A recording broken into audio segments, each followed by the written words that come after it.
I'm Sarah Diesel. I'm a patient advocate for medical cannabis. I've been in it for about 3.5 years now. Well, I became a patient about 4 years ago, and I didn't really think that this was true, that you could really go into a dispensary. So for about a year, I made my friends go in, and I sat in the car, as crazy as it sounds. And then I went into my first dispensary. 3 days later, I got a job there. 6 months later, I realized it wasn't the right dispensary for me, so I got out. I got hired at another dispensary that has just been a blessing. It has been awesome. I've been with them for about 2.5 years now. I actually help manage it, and I also manage the edibles, which is really important to me because I have a lot of patients who have eating disorders. Yeah, I pretty much just started to realize there was more to it than just bud tending, so I became an advocate as well. As a patient advocate, I think the most important thing is education. I think there's a lot of law enforcement that still, think that marijuana is a bad thing. Regulations finally came out. Jerry Brown from the Justice Department, they have a full regulations, and finally this is rules and regulations set to teach law enforcement what to do when they pull over someone or if they go to their house with a search warrant or whatnot. It also teaches the dispensaries how to run and operate legally by state law, and I think that's probably one of the most important things when it comes to being an advocate, is to educate the patients and get them to feel comfortable, so if they get pulled over or if a cop comes to their home, they're going to know what to say, and then also for them to be walking around with their recommendation and feel safe and feel confident. Well, Amsterdam University has just recently opened the LA facility, and I am the facilitator of it, as well as the professor for politics and legal. It's a 30-minute wrap-up. It goes over arrest, detention, what is it like when you get pulled over by a cop? What do you say? What don't you say?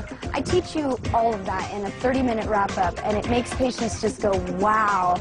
They feel so much more confident when they actually get pulled over, and that is an honor to me, to be able to give this information to patients so that they can feel comfortable to go out there and work in this industry and feel safer in this industry. And I think that's probably the most important reason for me and why I do this, is just to spread the knowledge and the word of medical cannabis, that it is growing and it is not going to stop. Hi, I'm Sarah Diesel. I'm a patient advocate of medical cannabis, and I truly believe that with medical cannabis we can make a change. This is a movement that comes from the grassroots. It comes from you. And if you want help on how to become a patient or how to help out our community, go to my website, sarahdiesel.com. Go to my links page. You'll find numerous organizations that you can donate to and volunteer. You can volunteer at your local dispensary. You can write your council member. Go speak to City Hall. There's a lot we can do for medical cannabis, and I think that the change is coming very, very soon.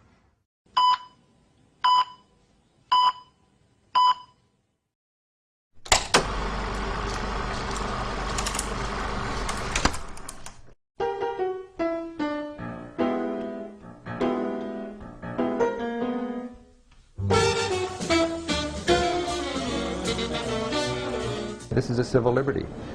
In Europe, a joint is about as exciting as a can of beer, and the fact that anybody would hide this is pretty ridiculous. Here in the United States, I think there's a fear among, good, caring, suburban parents that there's a whole reservoir of people wishing they could just ruin their lives if only it was legal. And the fact is, Europe has not arrested people for 15 years when it comes to marijuana, and there's not a reservoir of people wishing they could ruin their lives by abusing drugs if only it was legal. Use does not go up. Crime goes out. Police have credibility.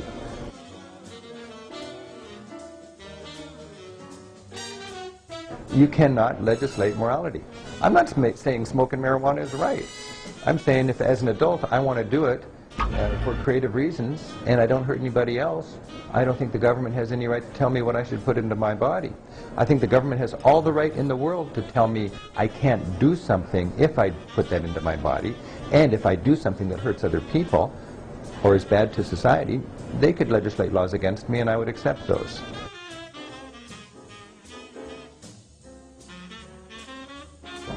A society, if it's smart, will measure the effectiveness of its drug policy on harm reduction. In Europe, the measure of a society's good drug policy is simply harm reduction. How do you reduce harm to the people who are inclined to abuse and use drugs? How do you reduce harm to society, the people around those people? And in the United States, I believe we've lost track of that. We do not assess the effectiveness of our drug policy on harm reduction at all. We assess it on how many people we lock up. That's what they celebrate. And that's just misguided. It just seems to me elementary. If the drugs were not illegal, there'd be no money in it, and there'd be no crime in it, and it would reduce harm to society.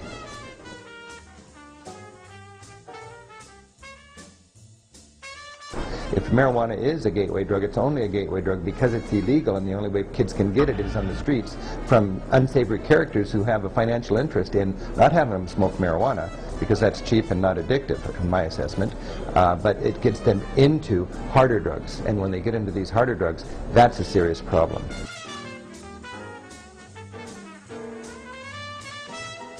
The amazing thing in my mind is that people who look at those of us in this fight to end the war on marijuana, people look at us like we're pro-drugs, and what we're trying to do is advocate the end of a stupid law that's counterproductive, and that's flat out good citizenship. If you care enough about your society to take a look at a law that's causing more problems than it's solving, it's time for people to get together and wise up and end the war on marijuana.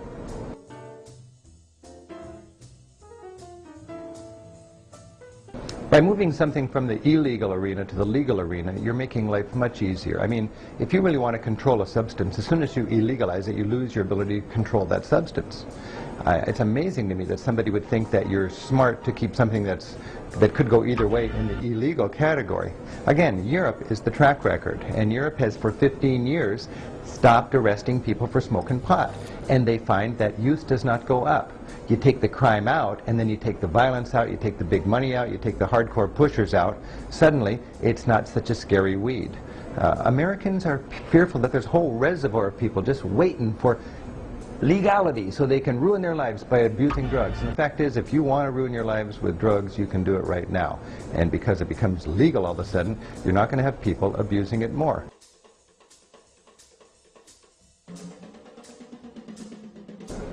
It is so clear to me that if you care about people's health and safety and you're measuring tobacco, alcohol, and marijuana, marijuana is a beautiful alternative. I mean, think how many people are beat up. Think how much property is destroyed. Think of how many lives are lost on alcohol. And think of how many deaths we encounter every year by tobacco. And think of all the clever advertising and the social pressure and the financial incentives to keep alcohol and tobacco in our faces. And then think of what marijuana is all about.